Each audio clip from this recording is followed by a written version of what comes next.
amis qui nous ont fait l'honneur d'être ici présents se succéderont cet après-midi pour évoquer les multiples combats auxquels Daniel participa activement. Enfin, nous avons voulu, pour conclure ce rassemblement, donner la parole à Daniel Guérin lui-même. Grâce à Pierre-André Boutang et à son équipe, nous pourrons écouter un dernier message de Daniel et le bilan, à la fois politique et personnel, qu'il tire de sa vie, d'une vie bien remplie. De l'antifascisme à l'antimilitarisme, du syndicalisme révolutionnaire à la révolution sexuelle, de l'opposition socialiste de gauche au communisme libertaire, Daniel, cet anticolonialiste de la première heure, était un exemple d'érudition, d'ouverture d'esprit, intransigeant dans ses convictions profondes et attentif aux grandes évolutions du mouvement social. Il se définissait lui-même comme un homme de passion et de raison. Et oui, sa vie a été passionnée. Elle a été celle d'un révolutionnaire capable de comprendre et d'agir sur son temps sans dogme et sans reniement. Oui, il avait horreur des cérémonies. Et si l'émotion n'est aujourd'hui pas absente, son combat révolutionnaire est lui aussi bien présent.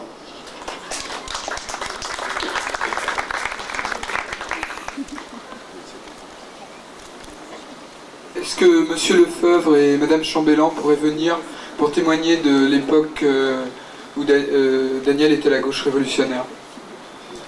Vous serez bientôt responsable d'une deuxième cérémonie mortuaire avec les chaises. Asseyez-vous.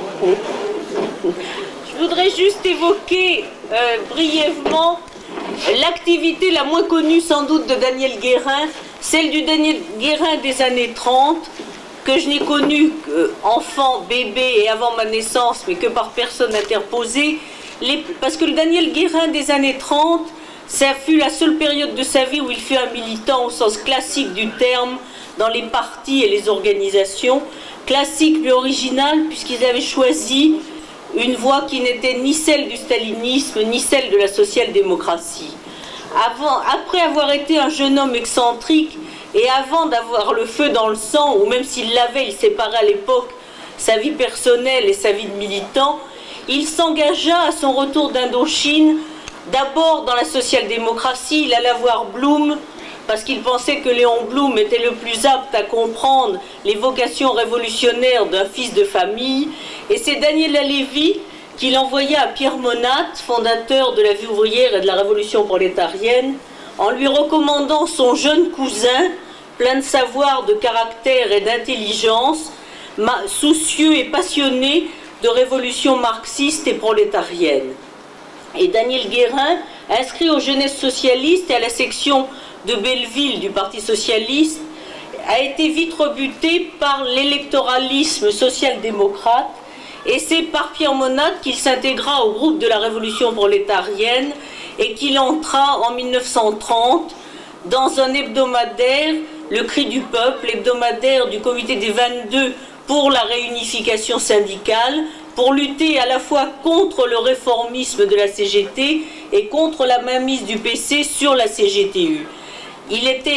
Mon père était l'âme et l'organisateur de ce Cri du Peuple, et Daniel Guérin et lui travaillèrent pendant 2 ans à ce journaliste social passionné dans les luttes les plus violentes et les plus dures. Daniel Guérin, à l'époque, était cet intellectuel bourgeois. Il refusait, il n'a pas agi en tant qu'intellectuel, il se cachait et de ses origines bourgeoises et de son activité précédente de poète et de romancier, comprenant mal, je pense, l'anti-intellectualisme ou ce qu'on prétend-elle des milieux ouvriers, qui refusait simplement que les intellectuels soient par définition les dirigeants du mouvement ouvrier, mais prônant la recherche intellectuelle, la culture et l'intelligence. Et je pense que Pierre Monat, Alfred Rosmer étaient des intellectuels au vrai sens du mot, sans volonté de diriger le mouvement ouvrier. Daniel Guérin et Robert Louzon, qui était lui aussi un grand bourgeois intellectuel, étaient les seuls à être vraiment ouvriéristes à cette époque-là. Peut-être parce qu'ils étaient intellectuels, peut-être parce qu'ils étaient bourgeois. Daniel Guérin s'intégra à cette équipe dont il partageait les grandes options. En 1931, quand le Cri du Peuple disparut, il travailla comme correcteur d'imprimerie et sa lutte était une lutte de militants ordinaires comme la lutte quand il rejoint la gauche révolutionnaire et cet homme exceptionnel que fut Marceau Pivert. Daniel Guérin a raconté cette histoire d'enfant révolutionnaire sans esprit d'analyse à l'égard de son propre rôle et en augmentant peut-être son rôle au détriment de ceux de Marceau Pivert et des autres amis. Il partagea toujours les options de ce groupe et en particulier sur l'anticolonialisme parce que pour tout ce groupe, la révolte des peuples colonisés était analogue à la révolte des ouvriers. Ce n'est pas lui qui amena l'anticolonialisme dans ces milieux, Robert Louzon pour la Tunisie, Péra, qu'on a trop souvent oublié, amenait dans la révolution prolétarienne un écho des luttes d'Indochine, de Madagascar, de Tunisie. Daniel Guérin fit une chronique régulière des événements d'Indochine dans le Cri du Peuple, hebdomadaire strictement syndical, pour montrer l'importance de cette action anticolonialiste. Il resta après avec la gauche révolutionnaire, avec l'équipe de la révolution prolétarienne, proche de cette lutte des peuples colonisés, de cette lutte contre la guerre par des armes révolutionnaires, contre le fascisme par des armes révolutionnaires aussi. Toute cette génération fut une génération qualifiée des vaincus de l'histoire.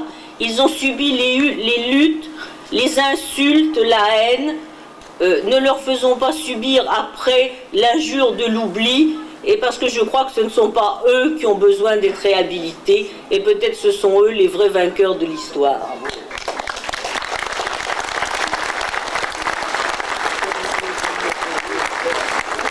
Le mouvement ouvrier vient de perdre en Daniel Guérin un des plus éminents, un des plus actifs défenseurs. De ses défenseurs. Il en était aussi un de ses plus lucides, sachant remettre en cause les vérités d'hier lorsque les acquis intellectuels ou pratiques des expériences exigeaient des conclusions nouvelles. Nos premiers combats communs, c'est à la gauche révolutionnaire du PS que nous avons affrontés. J'ai mis affronter parce que nous affrontions tous les deux. Ayant la responsabilité de la publication du journal bimensuel de la gauche révolutionnaire, je m'occupais également de l'éducation doctrinale des jeunes socialistes.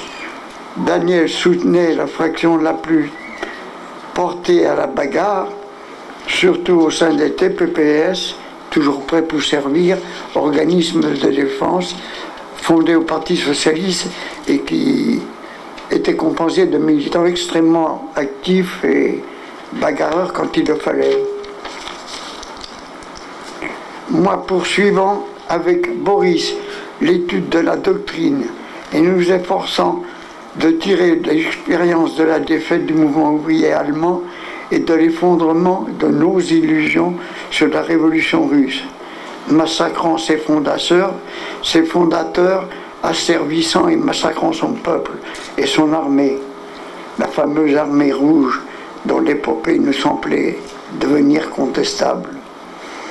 Notre première rencontre eut lieu au siège des Amis du Monde, 23 rue Mouffetard, au mois de février 1934, lorsque les croix de feu montaient en bande serrée sur la rive droite à l'assaut du gouvernement Daladier.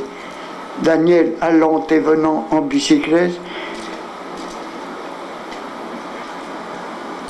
Du côté de la Concorde, nous rendant compte des événements et de la montée des militants communistes sur la rive gauche, des autobus brûlés, des quelques affrontements. Ces événements ont profondément affecté les groupes d'études que publiaient Masse, puis Spartacus, mais de revues. Le syndicalisme se repliant sur les syndicats, les syndicalistes se repliant sur leurs syndicats, d'autres sur leur parti, dont ils étaient les plus proches. J'entrai à la 5e section du Parti socialiste et pris aussitôt contact avec la bataille socialiste de Zéromski et Pivert.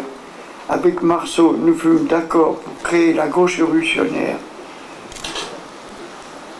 À sa demande, j'en assumais la rédaction, ce qui me fit, tout en sortant chaque fois que je le pouvais, mes propres numéros de Masse et de Spartacus. C'est ce qui m'amène à publier dans Spartacus son livre sur l'Algérie en collaboration avec un éditeur de province. Puis Rosa Luxembourg et la spontanéité révolutionnaire. Et plus tard, à la recherche d'un communisme libertaire. Des projets, il s'en épauchait, car Daniel Guérin était toujours un combattant. Et lorsque Spartacus lui demanda, il y a guerre, de préfacer Les enragés dans la Révolution française, c'est un texte fulgurant d'ardeur révolutionnaire qu'il médite.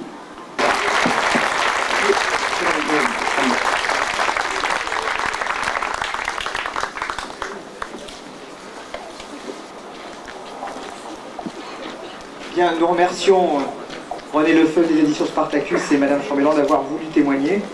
Je passe la parole à Daniel Guerrier qui nous apporte donc un message de Colette Audry, qui est fondatrice du PSU, pour être dans ces dernières années membre du comité directeur de l'actuel Parti Socialiste et aujourd'hui présidente de l'Institut Socialiste d'études et de recherche.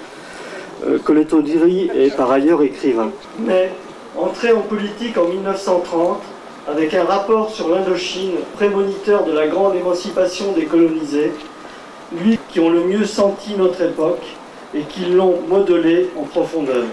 Puis également un message de l'Union régionale PTT Île-de-France de la CFDT. Nous avons appris avec tristesse le décès de Daniel Guérin. La région CFDT PTT Île-de-France tient à lui rendre un dernier hommage et à saluer la mémoire de celui qui fut le militant infatigable de tous les combats émancipateurs de ces 50 dernières années. Daniel a été de tous les combats contre la colonisation. Il en a découvert le visage véritable en Syrie d'abord, en Indochine ensuite. Sur le terrain donc, sa qualité majeure n'est pas seulement, comme on pourrait le croire, ses choix principiels, mais sa connaissance concrète des situations et des hommes engagés dans la lutte qui l'ont aidé à ne pas faire abstraction des hypothèques du terrain. Et il n'a soutenu la révolution algérienne que pour autant qu'elle correspondait à ce projet. Daniel n'a abandonné aucun homme poursuivi pour ses idées à cause d'un désaccord. Et il en a eu avec les Algériens, par exemple à cause des calomnies déversées contre son ami Messali, que Daniel n'approuvait pas.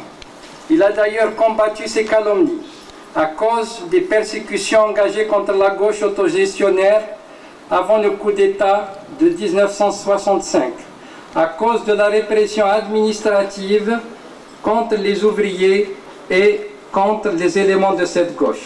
Un militant autonome, mais aussi une lueur d'espoir pour tous ceux qui, à un moment ou un autre de sa vie, ont eu besoin de lui. Nous allons continuer sans lui, sans toi, Daniel, mais tu ne nous quitteras jamais. De Jean Néco, d'Hélène Parent, de Mépiqueret, qui après un combat qui durait depuis tant et tant d'années, qu'on pouvait encore s'émerveiller de les voir capables de le poursuivre auprès de ceux qui sont plus jeunes, ont disparu les uns après les autres, en nous laissant à la fois le vide de leur présence et la plénitude de leur exemple et de leur enseignement. Daniel Guérin, je l'ai connu à l'époque de la résistance à la guerre d'Algérie. C'est une formule que je préfère à celle de la paix en Algérie. La résistance à la guerre en Algérie, c'était aussi une résistance à tout un état de choses, un système, une société qui était contestée et combattue par ceux dont je viens de citer les noms. À cette époque, je ne pensais pas le retrouver plus tard, au moment où a commencé le mouvement du phare, qui essayait d'exprimer ce que pouvait avoir de révolutionnaire à cette époque l'homosexualité dans la société que nous connaissons et dans laquelle nous évoluons, que ce soit volontairement ou pas, mais dans laquelle nous évoluons et que nous devons bien prendre en compte à tous les niveaux de notre vie. Le fait qu'il n'y a pas de vie privée, que la vie privée est encore un élément politique, était une vérité qu'on ne connaissait guère à cette époque. Et Daniel, parmi tant d'autres de ses originalités, dans son approche des vérités qu'il a étudiées toute sa vie et qui ont donné lieu à tant de livres passionnants, même quand ils sont parfois contestables, parce qu'on n'est pas forcément toujours d'accord avec lui, mais qu'au moins, même quand il est contestable, il essayait toujours au plus près d'être non seulement juste, mais de faire apparaître ce qui n'était pas encore tellement approché par les études précédentes.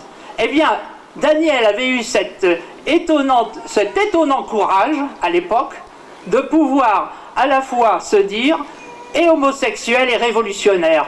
Je dis bien étonnant courage, car il ne faut pas non plus que les plus jeunes et que la génération qui monte s'imaginent que tout ce qui se passe en ce moment dans cette société, dont nous espérons bien un jour voir la structure à bas, que tout ce qui se passe en ce moment, qui peut encore comporter une certaine positivité, un petit espace de lutte, une possibilité d'être soi-même à tous les niveaux et de lutter, eh bien, que ce qui semble quelquefois aller de soi était le fruit, l'objet d'une des luttes les plus longues, les plus difficiles, y compris même celle qui est sans doute, qui demande le plus de courage, celle de savoir affronter non seulement ses contemporains, mais ses proches, mais ses amis. Et Daniel a eu ce courage.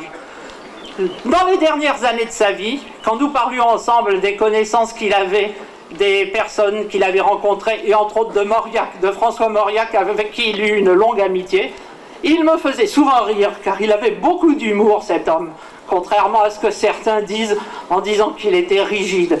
Il avait beaucoup plus d'humour qu'on ne le croit. Et il me faisait souvent rire en me racontant comment François Mauriac quasiment pleurait sur son épaule en lui disant « Comment avouer que je suis homosexuel puisque je suis catholique et que je suis engagé dans un combat qui est celui de l'Église catholique et romaine ?» Et Daniel, le tout jeune, Daniel Guérin, qui à cette époque-là étant âgé se jugeait en tant que jeune, me disait combien pour lui aussi ça avait été une question qui s'était posée et qu'il craignait toujours que ses camarades de lutte, étant donné le peu d'informations qui à l'époque couraient encore sur ces questions gênantes, sur ces tabous, que ses camarades de lutte puissent le mal juger, eux qui déjà avaient tendance à se méfier de quelqu'un venu de la grande bourgeoisie, de la bourgeoisie fortunée, et qui était un intellectuel et qui était un romancier. Donc, les difficultés pour lui de s'intégrer dans la lutte révolutionnaire des opprimés et des pauvres, il y avait pour lui une dimension supplémentaire. Non seulement il était bourgeois, mais son type de mœurs était précisément ce qui correspondait dans l'esprit général de l'ouvriérisme de cette époque à une espèce d'odieuse décadence bourgeoise. Eh bien, Daniel a eu le cran de dire que la vérité seule était révolutionnaire. Il s'est avoué ce qu'il était, alors qu'évidemment Mauriac ne le fit jamais. Il s'est avoué ce qu'il était.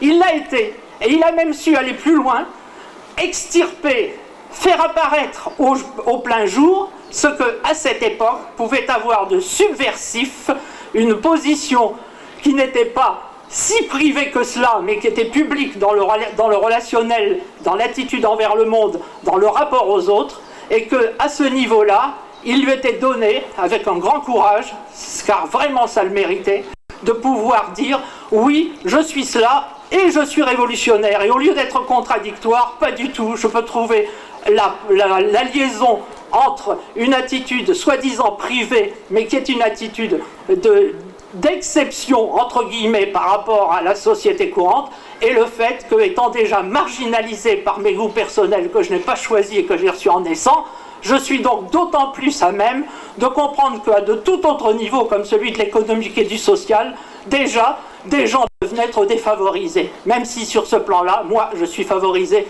étant d'une famille fortunée et d'une famille bourgeoise et d'une famille cultivée.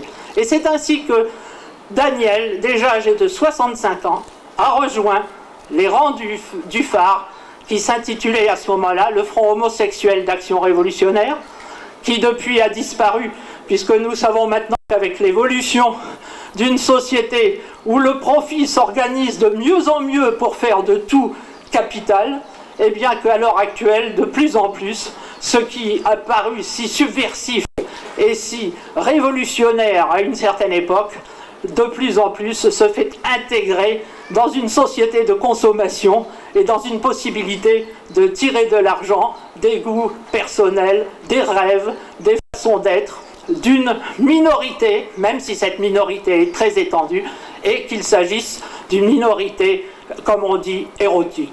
Eh bien, Daniel, ça, je tenais aujourd'hui, moi qui me suis souvent disputé avec lui, moi qui n'avais pas souvent les mêmes opinions que lui sur bien un point, mais avec qui je me suis toujours réconcilié parce que c'était un homme profondément sincère et honnête, et que la sincérité, et que l'honnêteté, et que le fait de rejoindre les rangs de ceux parmi lesquels on a eu la chance de ne pas naître, mais qui sont l'avenir, qui sont le levain du monde, parce qu'ils sont précisément ceux qui sont opprimés, ceux qui sont exploités, ceux qui sont piétinés, et ceux vers quoi n'importe quel être de qualité obligatoirement doit aller un jour dans sa vie, sinon il ne vaut pas grand-chose.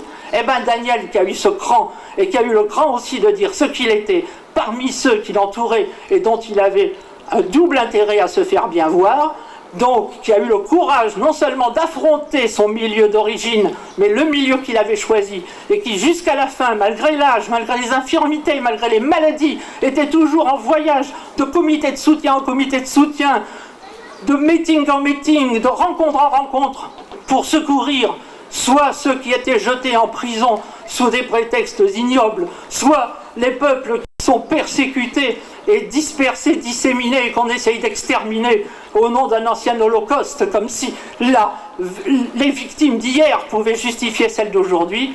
Eh bien Daniel, qui a eu ce courage jusqu'à la fin de ses jours, je suis heureuse aujourd'hui de saluer son souvenir et de dire qu'il ne s'effacera pas dans nos cœurs.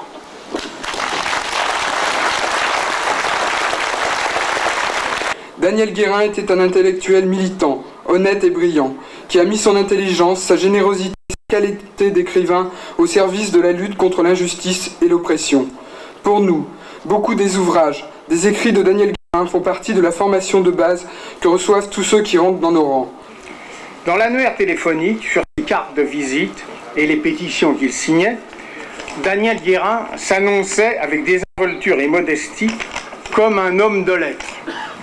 En réalité, pour préciser, il fut historien, militant et théoricien tout à la fois.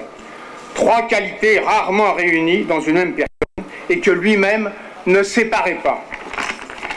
Cette exigence le conduisit à rédiger une œuvre qui compte une quarantaine de volumes, sans mentionner de très nombreux articles. Œuvre qui ne peut paraître disparate qu'à une lecture peu attentive. Comme historien de la Révolution française, Daniel Guérin, dans Bourgeois et bras nus, surpassa la critique universitaire qui ne lui pardonna pas. D'autant plus quand il s'agit de quelqu'un comme Daniel, être très complexe, mémoire formidable de notre siècle, mais souvent aussi engagé jusqu'au cou, comme il disait dans ses batailles. Je crois cependant que ce qui distingue l'œuvre politique et idéologique de Daniel, c'est sa quête inlassable pour la révolution sociale radicale, totale, qui convient aux exigences et possibilités de notre temps, surtout de la fin de ce siècle. Marxisant, trotskisant, anarchiste classique, communiste libertaire, Daniel s'est attaché à réaliser une synthèse, un dépassement de l'expérience de la Révolution française, de la Révolution soviétique, de mai 68, afin de parvenir à une conception plus équilibrée, plus profonde de la révolution sociale globale.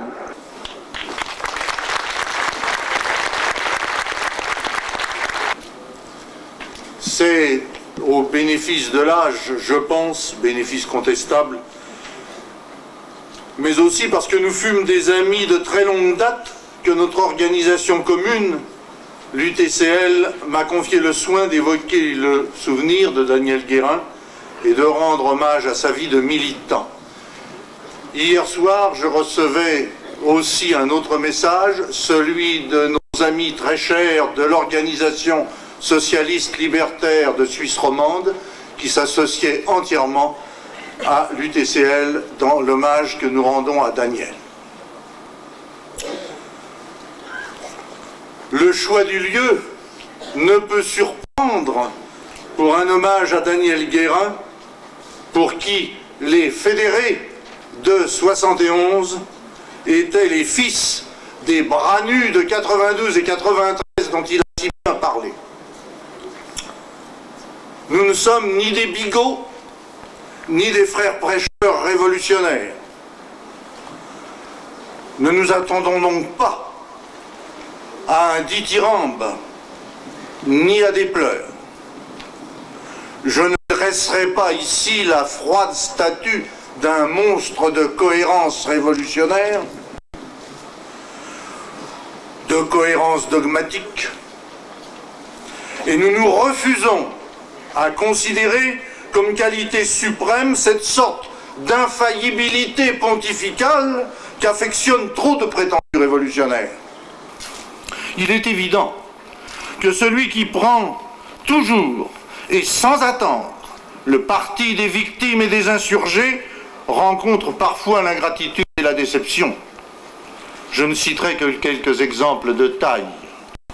L'échec du Front populaire de 1936 par la faute des politiciens de gauche, la défaite de la Révolution espagnole, le chauvinisme dément qui fit dégénérer la lutte contre le nazisme, l'évolution d'un Bourguiba vers la mégalomanie dictatoriale, plus près de nous, l'anéantissement de l'autogestion en Algérie.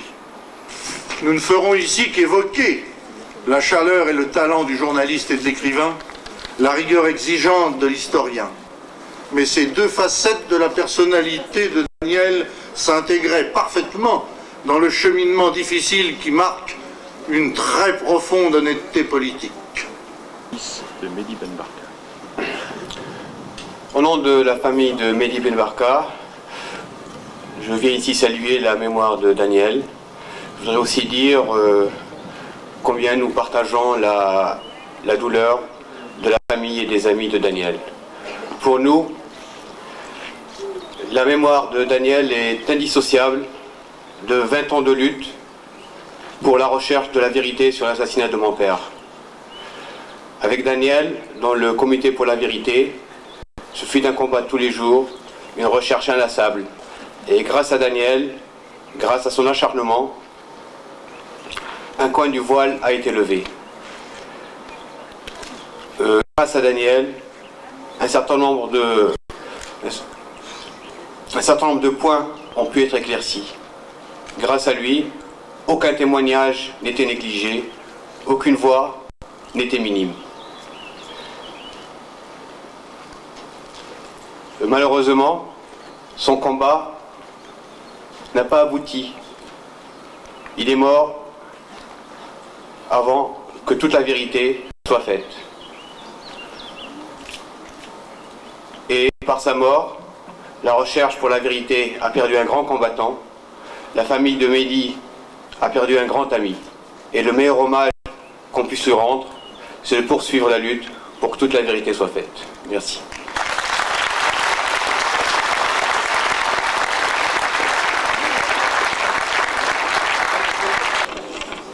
Daniel Guérin était membre de notre syndicat des correcteurs depuis 1932, après avoir appartenu à un syndicat adhérent à la CGTU. Il fut de ces membres dont notre syndicat s'enorgueillit, bien qu'il n'ait pas eu un rôle direct important dans la vie de notre organisation syndicale. Ce fut le cas de bien d'autres, comme Victor Serge, comme Marcel Baudy, comme Marcel Asfeld, comme Gaston Leval, Benjamin Perret et bien d'autres. En tant que syndicalistes, nous retiendrons que Daniel Guérin fut un ferme partisan de la lutte des classes. Nous n'oublierons pas son remarquable ouvrage « La lutte des classes sous la Première République, bourgeoise et bras nus ». Mais cette lutte des classes, il n'a pas voulu y participer avec les organisations marxistes se réclamant de Staline. Antidogmatique, il a tenté après mai 1968 de faire une synthèse du marxisme antistalinien et de l'anarchisme.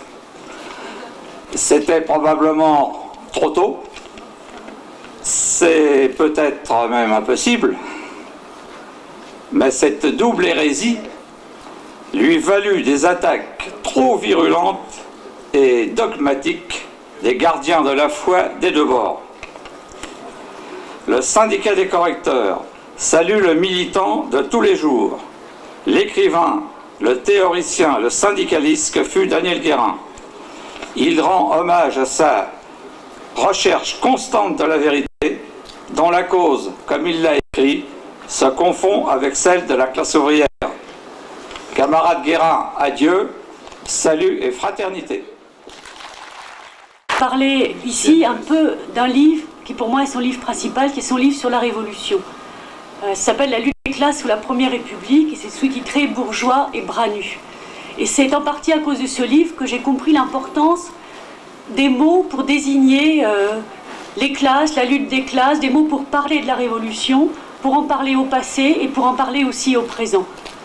Alors ce livre, il l'a écrit entre 40 et 45 pendant la guerre, à Oslo et à Paris, pendant la guerre tout court, et une fois qu'il a été publié en 46 et jusqu'à maintenant je crois, il a largement alimenté ce que Guérin lui-même appelle la guerre civile des historiens. C'est-à-dire que ce livre qui étudie plus précisément l'an 2, la dictature de salut public, le problème du mouvement populaire, le problème de Robespierre, était véritablement une bombe et une provocation dans les milieux des historiens de la Révolution. En effet, surtout dans son introduction et dans sa postface, Guérin posait les problèmes de la révolution permanente, de la révolution bourgeoise dans ses résultats, mais permanente dans son fonctionnement, de la contradiction entre la conscience des acteurs et les résultats qu'il obtenait, du rôle de la déchristianisation, du problème de la dictature de salut public, du problème de la future révolution prolétarienne qu'il s'applique et dont il dégage les traits émergents en 93. Alors cet ouvrage, par les provocations concentrées dans sa préface, a suscité une guerre qui, je crois, s'est pas encore arrêtée, et il a fait l'objet de beaucoup de polémiques, de démolitions qu'il recense lui-même, et qui porte au fond, et c'est le point que je voudrais retenir, sur comment est-ce qu'on appelle les acteurs de la Révolution. Et c'est dans ces termes que se concentre le problème. Guérin proposait de les appeler bras nus, ça n'est pas un terme de lui, c'est un terme qu'il emprunte à Michelet, et il explique bien qu'il ne peut pas appeler ça prolétariat, ce serait un terme anachronique et prématuré. Bien que Marx, Engels, Lénine emploient le terme prolétariat avant qu'il y ait un prolétariat au sens moderne. Alors Albert Soboul, lui, veut les appeler sans-culottes, mais c'est bien le même problème qu'il dégage, et sans-culottes, d'ailleurs le terme qu'a promu Soboul, est un terme d'époque, mais c'était d'abord une injure royaliste pour désigner les manifestants révolutionnaires de 89 à 93. Alors je crois que relire cette discussion pour savoir qui étaient les acteurs de cette révolution, comment est-ce qu'ils ont été défaits, comment est-ce qu'ils ont été réduits au silence par la dictature robespierriste avant que Robespierre lui-même ne soit éliminé, c'est un sujet qui est toujours d'actualité. Et le plus intéressant, c'est que Guérin avait écrit pour ce bouquin 2 préfaces.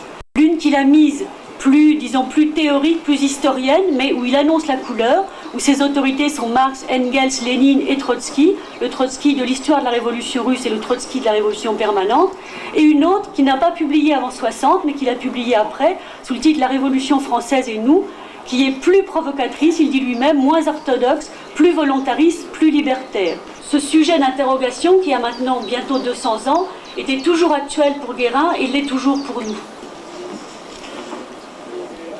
Henri Noguer, ancien président de la Ligue des droits de l'homme, et président du comité droit et liberté dans l'institution militaire, m'a demandé de venir vous lire son message. C'est dans les derniers jours de 1974, lorsque messieurs Giscard d'Estaing, Chirac, Bourges, Bijard et Le Canuet ont fait arrêter de jeunes soldats et des militants syndicalistes et les ont déférés devant la Cour de sûreté de l'État, qu'est né sous l'égide de la Ligue des droits de l'homme le comité droit et liberté dans l'institution militaire.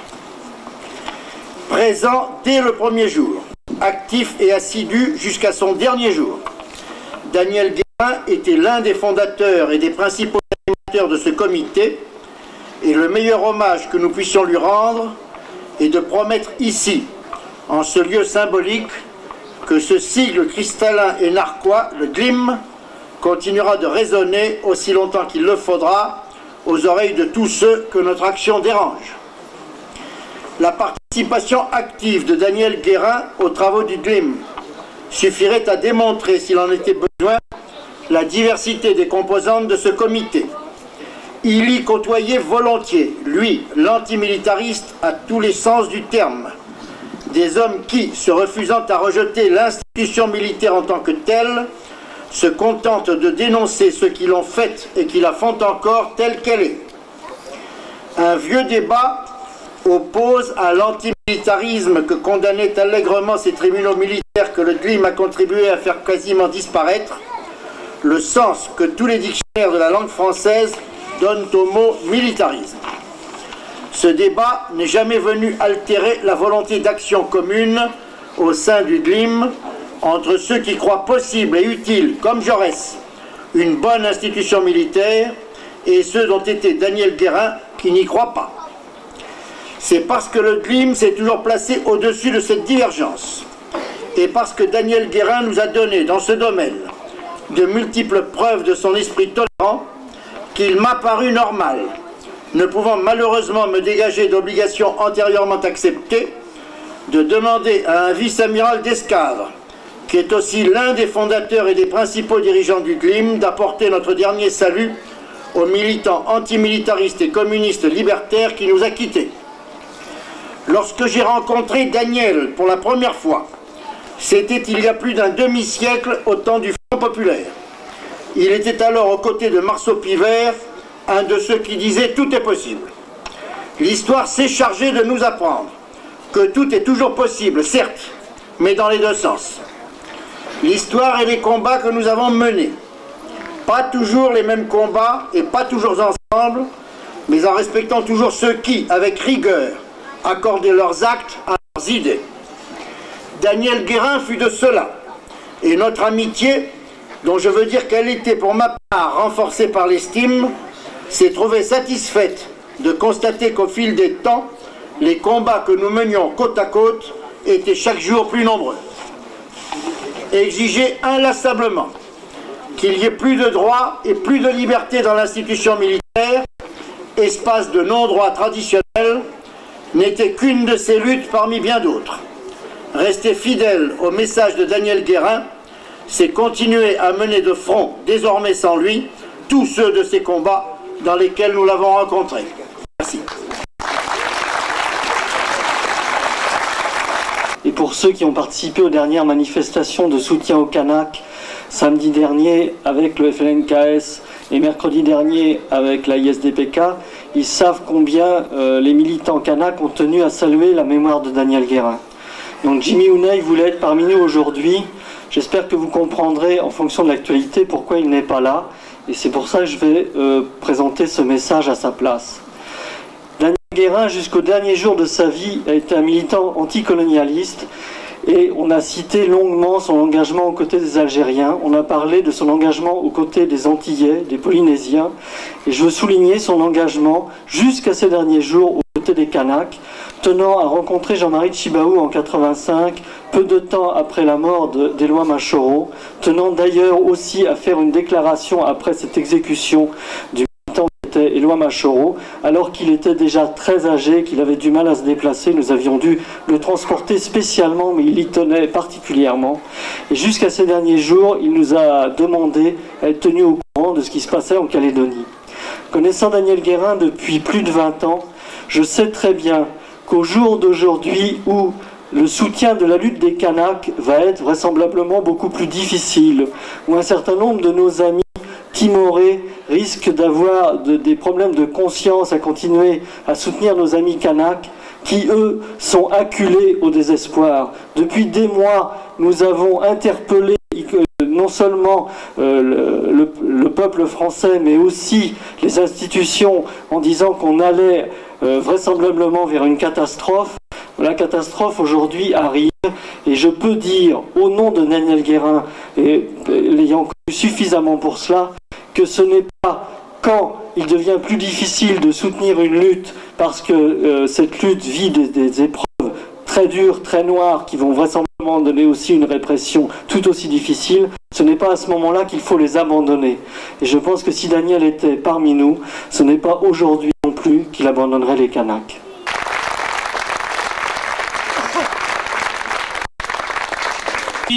Aux côtés des Kanaks et parmi les personnalités, les syndicalistes et les jeunes qui veulent une grande manifestation unitaire le 1er mai contre Le Pen.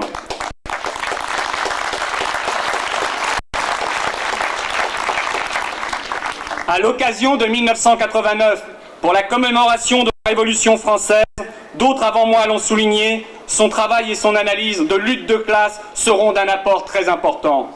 Son travail de recherche, sa volonté de construire une société plus juste, un socialisme dans la liberté, un socialisme libertaire, nous le poursuivrons inlassablement. Daniel, militant radical, exigeant, rigoureux, mais d'une grande ouverture, était aussi un homme aux grandes qualités humaines. C'était notre ami. Avant de conclure, et sans aucune acrimonie particulière à l'encontre de Daniel Cohn-Bendit, qu'il a bien connu, je voudrais relater l'anecdote suivante. Le 27 novembre 1986, lors d'une grande manifestation étudiante, Daniel, qui avait beaucoup de difficultés pour se déplacer, était là, à l'angle de la rue Gay-Lussac et du boulevard Saint-Michel. Il rencontre Daniel Cohn-Bendit et lui demande « La Révolution, nous l'avons tant aimée, Dany, ou nous continuons à l'aimer ?»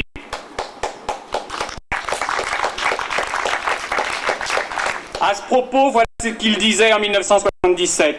« Ce qui me paraît rendre urgente une régénération du socialisme, c'est, je crois, le spectacle d'un capitalisme qui se bat, qui ne bat plus que d'une aile, et de ce fait bloque le mécanisme social, entrave le progrès humain, mais qui pourtant puise encore ses éléments de survie dans les carences de certains de ses adversaires.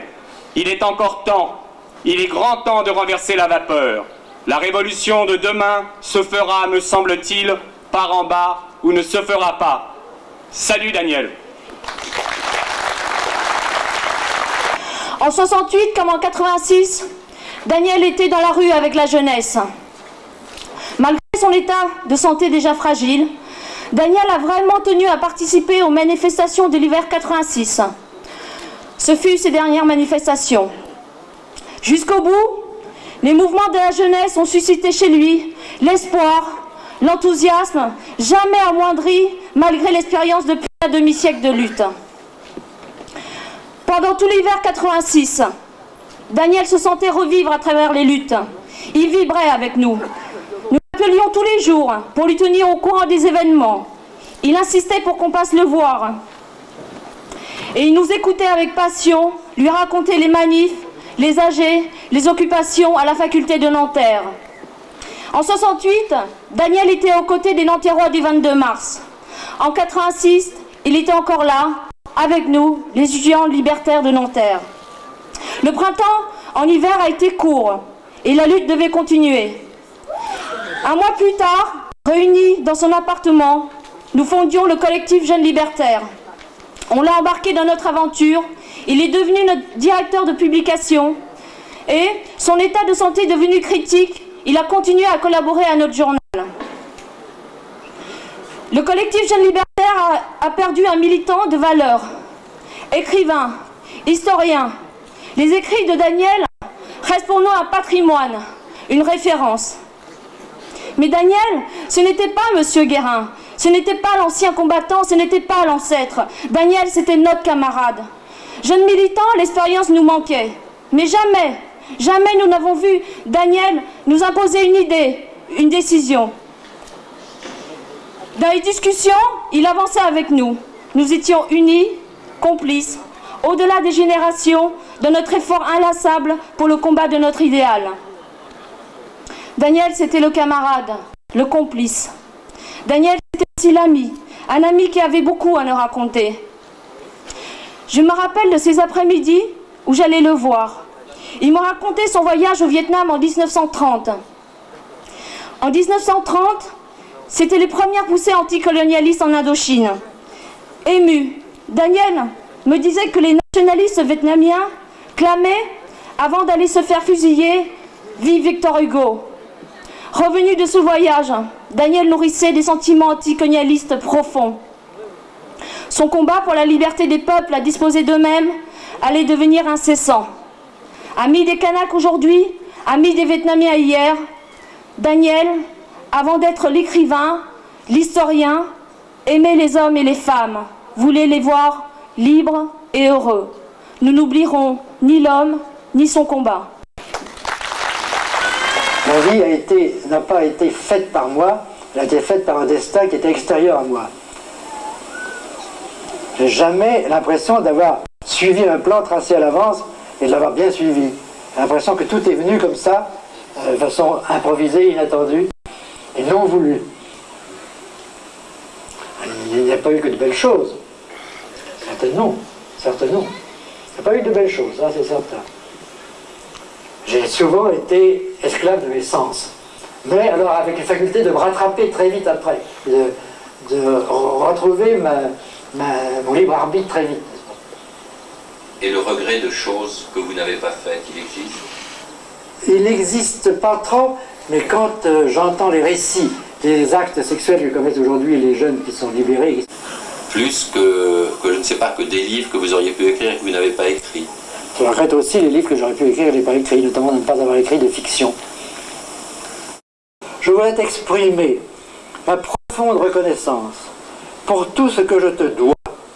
En ces temps où la culture, la vieille, se meurt, avant qu'elle ne rebondisse plus tard sous de nouvelles formes, je voudrais te remercier de m'avoir transmis ce précieux héritage culturel qui fait la vie digne d'être vécue. Si je remonte dans mon enfance, je t'entends m'apprendre à aimer Baudelaire et Chopin et Renoir et Degas. Si j'ai politiquement et socialement choisi une autre route que la tienne, ce goût des belles choses, pardon, je n'ai pas lu, choisi une autre route que la tienne, je n'ai jamais sous-estimé, ni renié, ni trahi cet héritage, ce goût des belles choses. Merci de me l'avoir transmis. Ce que tu as aimé, la culture, l'art, est immortel. Dans des siècles, des hommes différents de ceux d'aujourd'hui aimeront encore Baudelaire, Chopin, Renoir et Degas. Par ailleurs, je sais ce qu'il y a en nous de commun, cette vive sensibilité, ce besoin aigu d'amour et de tendresse. Et là, je n'appuyais pas. Et aussi des passions qui nous ont parfois rendu à tous deux la vie difficile, et qui sont une forme de notre besoin de tendresse et de notre amour du beau. Si un jour tu t'en allais, il y a des choses que je serais seul à sentir et un fardeau que je serais seul à porter. Je t'ai fait souffrir au cours de ma vie, mais sans l'avoir jamais voulu. J'étais victime de mon tempérament trop violent, trop contradictoire, de mon besoin extrême d'indépendance. Et là, c'était ma fidélité à des convictions qui sont ma raison de vivre. Excuse-moi de te dire tout cela. Ce n'est pas urgent, puisque tu te rétabliras. Mais il faut tout prévoir. Et si je voulais l'avoir dit, cela, une fois pour toutes, même si l'échéance est très lointaine. Et mon père me répondit, là je cite ma biographie, d'une écriture que la maladie rendait tremblante, tu as touché mon cœur dans ses fibres les plus profondes, en me parlant comme tu as fait.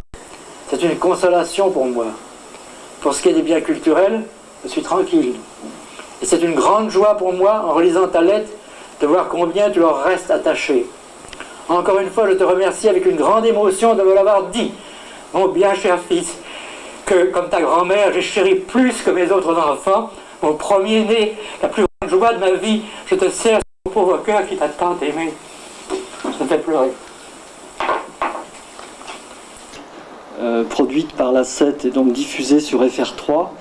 Et je peux vous annoncer qu'il y aura fin 88 2 heures d'émission de débat entre Pierre-André Boutang et Daniel Guérin, 2 fois 1 heure à une semaine d'intervalle, dans le cadre d'une série d'émissions Un regard sur le siècle. Et Daniel Guérin est une des 4 personnalités qui ont été, disons, choisies pour cette émission Un regard sur le siècle. Évidemment, on avait bien conscience de l'aspect hautement d'émotion, disons, de passer comme ça la parole de Daniel. Je dois dire que, étant un de ses amis qui l'a suivi jusqu'à ces derniers jours, il m'est pas très facile maintenant de prendre la parole. Enfin, je tiens ici aussi à remercier donc tous les gens qui sont venus cet après-midi. D'abord au nom de la famille de Daniel, en particulier sa fille Anne et ses petits-fils, son frère Guillaume Guérin, sa sœur Edmée Guérin, sa belle-sœur, qui étaient tous présents cet après-midi parmi nous. Je tiens aussi à remercier un certain nombre de groupes et de personnalités présentes. Laissez-moi les énumérer un peu dans le désordre. L'historien M. Gibelin, Maître de Chézel, Alain Krivine et Michel Lequen de la LCR, Arlette Laguillet, Pierre Boussel-Lambert, Michel Raptis, l'amiral Sanguinetti que nous avons entendu, et je dois dire qu'il est effectivement assez touchant d'avoir un officier de marine témoigner pour l'antimilitarisme de Daniel Guérin. Et comme vous avez entendu, là, les petits témoignages de Daniel, y compris sur sa vie intime, cet aspect-là aussi peut donner un peu, peut égayer un peu l'après-midi. Maître Denis Langlois, la famille Ben Barka, René Galissot, René Lemarquis qui tenait à représenter le groupe qui travaille au dictionnaire du mouvement ouvrier à l'initiative de Métron, Maître Beauvillard qui était une des avocates de Ben Barka, Maître Lafuvéran, le collectif homosexuel Agir, les animateurs des émissions chroniques syndicales et d'Années de la Terre de Radio Libertaire, la Fédération de la gauche alternative, les militants de Tribune anarchiste communiste, les militants de l'organisation communiste libertaire, Wang Koa Khoi, un ami vietnamien qui a voulu témoigner de l'engagement de Daniel auprès des Vietnamiens. Voilà, donc nous remercions aussi tous les militants et non militants anonymes qui ont bien voulu venir s'associer à l'hommage que nous avons organisé autour de Daniel. Nous pensons que la façon dont ça s'est déroulé a été de façon à... qu'il s'y serait retrouvé, étant bien conscient qu'un aspect cérémonial plus grandiose l'aurait profondément choqué. Mais le connaissant bien, je pense qu'il aurait été tout à fait touché par la façon dont s'est passé ce rassemblement hommage et par tous les témoignages de ses très très nombreux compagnons. Encore une fois, au nom de la famille et de ses amis, merci. Salut Daniel.